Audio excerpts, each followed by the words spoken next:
Alors aujourd'hui, nous allons préparer du fromage frais à base de fromage blanc. Bon, j'ai acheté du fromage blanc entier.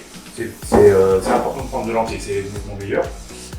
Ensuite, vous avez un yaourt, vous avez un peu de sel, vous avez besoin d'un saladier, vous avez besoin de ce poêle qui permet de passer le fromage blanc, une grosse casserole pour le faire égoutter,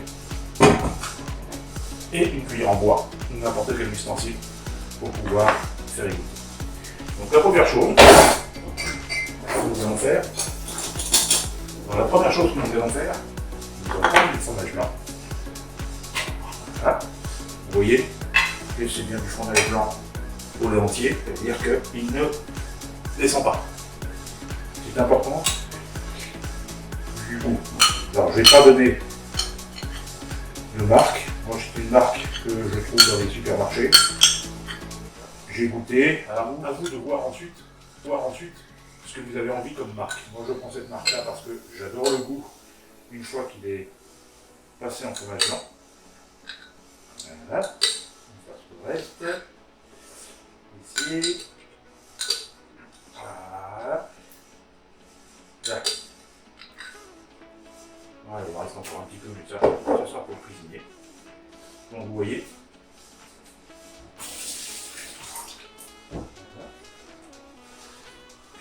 Vous voyez que là, on a notre fromage blanc. Ensuite, on prend notre yaourt. Et avec notre yaourt, on va le verser dedans. Une cuillère. Voilà. Je fais tomber notre yaourt. Voilà. Le type de yaourt n'a pas vraiment d'importance, mais on a un yaourt normal. Il ne faut pas qu'il soit brassé, il ne faut pas qu'il soit. C'est simplement un yaourt nature. Voilà. Maintenant que j'ai fait ça, je brasse un peu tout ça. Je fais attention de ne pas le mettre par terre. Je le brasse bien, Voilà. Voilà. Maintenant, je peux le jeter bien. Il y a pas. Un peu de sel. Le sel aussi, ça va être une petite texture. Voilà. Et ici, j'ai terminé. Ensuite, qu'est-ce que je fais? Je prends bien les bords opposés. Je fais un nœud, que je serre le plus fort possible. Voilà. Ici. J'en profite ici pour mettre ma cuillère. Voilà. Derrière, je fais la même chose avec l'autre côté. Je serre bien. Voilà. Et vous voyez que je commence à avoir un fromage blanc qui commence à couler.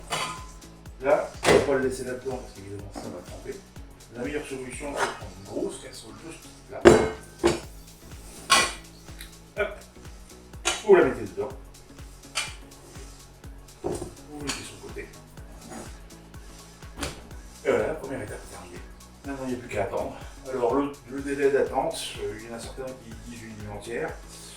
Personnellement, moi, je préfère attendre 4 à 5 heures. Tout simplement parce qu'une nuit entière, il devient très dur.